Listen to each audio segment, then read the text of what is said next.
Hello everyone, welcome back to my channel.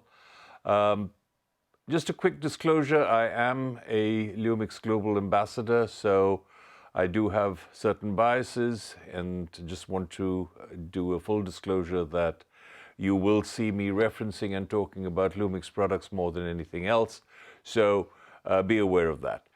The topic for today really is post-focus and focus stacking. Now, I had done a video, actually it was recorded by Adorama, which I also have on my channel, and I'll put a link to it in the show notes below. But the important thing about post-focus with the G series was that there's been, further enhancements and further improvements with the S series cameras, particularly the fact that they are now full frame.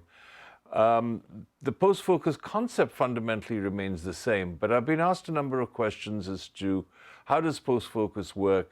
What do I need to be aware of? What do I need to do when I'm looking at an S1 camera versus the G9 or the GH5? So let me cover this in detail, defining for you what post-focus is, how it works, what some of the pitfalls are. So with that, I'd like to just share a few slides with you, then show you how to set up the camera, then actually go through doing one post-focus and what you can achieve once you have captured a post-focus series of images. So let's get on with the few slides that I have for you. So, post-focus and image stacking with the S-series cameras. What is it and how do you use it for focus stacking? And that's really what the essence of today's program is going to be. Now, one of the things that I want you to be aware of is that post-focus really works in the 4K and 6K photo modes, or the 4K, 6K video capture. What the camera basically is doing is it is going to rack focus from the very foreground subject, which has contrast, to the very background subject that has contrast. Now, in that process, it is actually creating a video, and when you play it back, when you select the images that you want, you're basically selecting video clips that then get combined. So, my preference is to get the maximum resolution, so I tend to use post-focus in 6K mode more than in 4K mode. However, be aware that if you do happen to have some APS-C lenses, and you put one of those lenses onto your S-series camera, post-focus is not going to work in 6K mode. So the next thing you have to be aware of is that you can't use a manual lens, since the whole concept of focus racking is based upon the camera actually working the focus motors of the lens to rack the focus from point A to point B. The next factor that you have to take into consideration is that since it is going to be doing 6K video, you need to have fast SD cards. So the recommendation is that you should at least have a UHS Class 3 card in your camera if you want to do post-focus and achieve success. Finally, just want to also point out that though it may not be that apparent, there is a slight loss of field of view when you're using the camera in post-focus mode. Your field of view will be just that little bit narrower. All right, now this is a very important concept that you need to be aware of. The S-series cameras have 225 focus points. But the focus points are not corner to corner. They don't go edge to edge on the sensor frame. There is a gap between the corner and the actual edge of the sensor. So, when you are doing any kind of post-focus work and you want the entire subject to be in focus in your merged image, be sure that your subject is covered by the 225 focus points. If your subject is outside of these focus points, and based upon the depth of field that you have chosen, based upon the aperture that you have selected, you may end up with an image that is not necessarily in complete focus from point A to point B. So that's an important thing. The area outside those 225 focus points is an area that can't be focused on. So if you have a small element of your subject in that area, it's not going to focus on it. However, if you have set f16 or whatever it is, then of course you will have some depth of field advantage that will cover that, but not necessarily so. Particularly if you get into the use of macro lenses. We don't have macro lenses for the S1 series yet. The lens I'm going to be using is a 24-105 f4 lens that is a half macro lens. But when the macro lenses are released, they'll be 2.8 or faster. In those cases, your depth of field will be even shallower. So you need to be aware of the fact that you keep your subject within the 225 focus points. All right? The last thing, based upon however much depth of field you want, you can adjust your aperture from the smallest to the largest.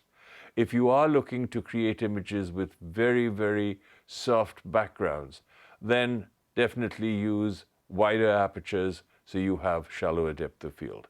So with that, now let's get on to setting up the camera. To set up the camera to do post-focus, you need to go into the menu system, and in the first menu, the camera menu, where you start with image quality, you will go into the sub-menu, which is really a series of incremental icons to the right of the main camera menu, and go down to the very bottom. So go into the menu system, and over here what you want to do is to go down all the way to post-focus.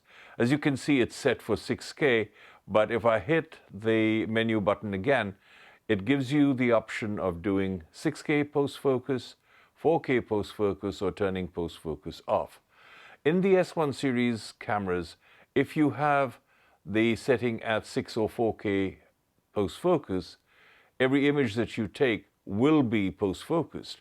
So you must remember to turn it off when you don't want to do post-focus images. So with that, we just press the menu button again. It is now set. And now I can go back and start using the camera for post-focus.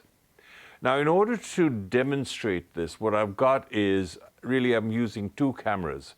The reason for that is that the S1 series, or any of the Panasonic cameras, when they are doing post-focus, the HDMI output of the camera basically will go dark. It'll not show you what's transpiring on the back screen. So in order to show you that, I have a second camera mounted that is actually looking at the screen of the S1 so that you'll get an idea of what the camera is doing.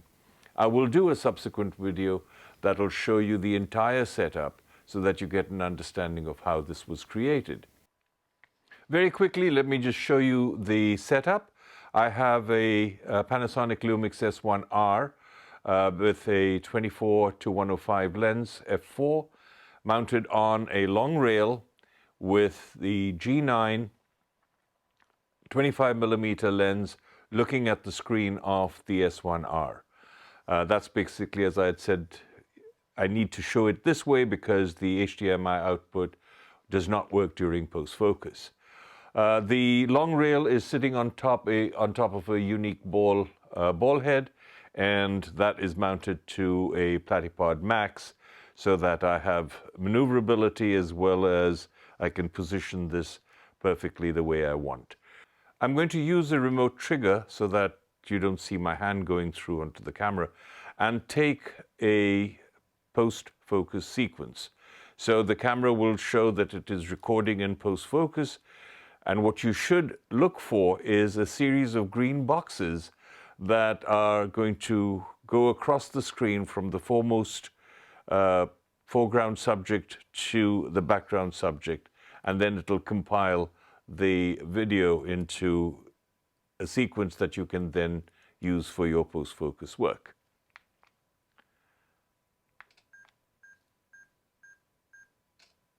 The image has now been recorded, and at this point you can see the wheel spinning, which basically is putting this thing together.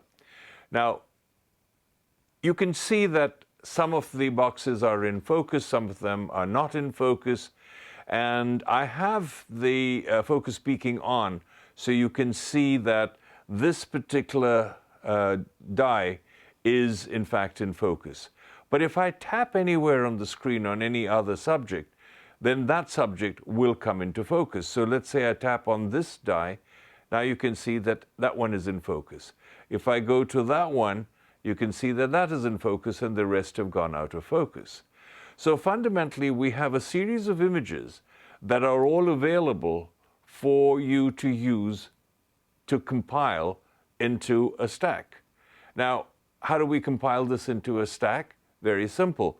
You start with this icon on top, which will give you two options. It'll give you the option to either do an auto merge, that'll merge all the images that it has taken and combine it into a single JPEG image, or you can do a selective range merge where you pick the front and the back points that you want in focus.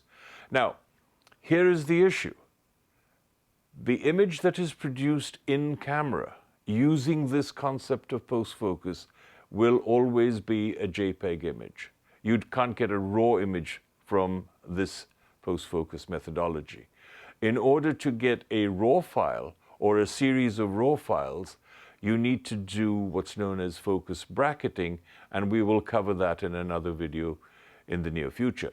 But for purposes of this demonstration, post-focus will produce a 6K file that is going to be a JPEG image. Let's tap on this, and you can see that we've got two options, the range merge option and the auto merge option. So as I said, the auto merge option is nothing more than a range merge of the entire range. So let's selectively show you what range merge does. So I'm going to tap on range merge, and now the camera basically wants you to set the front and back points of where you want it in focus. So let's use this black die as our front point and use this blue die as the end point. Now notice that this black die has also got a green box, even though I didn't tap it. It is implying that the area that I've tapped on has a component in front that will be in focus. I tapped here, but the depth of field will allow me to have the entire thing in focus, and that typically will overlap with this subject, which is here. It is further back, but not far enough. So even that will be in focus when the image is compiled. And now all I need to do is to tap on this button, and it'll ask me if I want the camera to basically take these focus point areas and combine it into a single image and save it. I say yes, and it'll create it. It takes a little bit of time, but fundamentally you will get an image with just those two boxes or those two die in perfect focus. The rest of the image will be soft. A lot of good uses for this. One of the most important things you can do is in macro, where you want the background to be totally out of focus, a very soft background. Go ahead and use this concept to do that. You can use this in wedding photography. You can do this when you're doing some close-ups of the bride's ring, or if you're doing some close-ups of any other subjects that are there and you want the background and the foreground to be completely out of focus. Here's the assembled image, and as you can see that this black die and this blue die are in focus, but you also have partial focus over there. Now, the other thing you've got to remember is that you can reuse the sequence that has been taken for capturing other areas, for doing anything else you want. You do have to do that in camera, but that's okay. It'll create those images for you. With that, I'd like to thank each and every one of you for watching. Please, if you like the content, if you like what I'm doing, do subscribe, let your friends know, and also hit the little icon, the bell icon, so that you can be notified of content when I publish it. With that, once again, thank you very much. I really appreciate your participation, your watching, and I look forward to seeing you in my next episode. Thank you once again. Take care. Bye-bye now.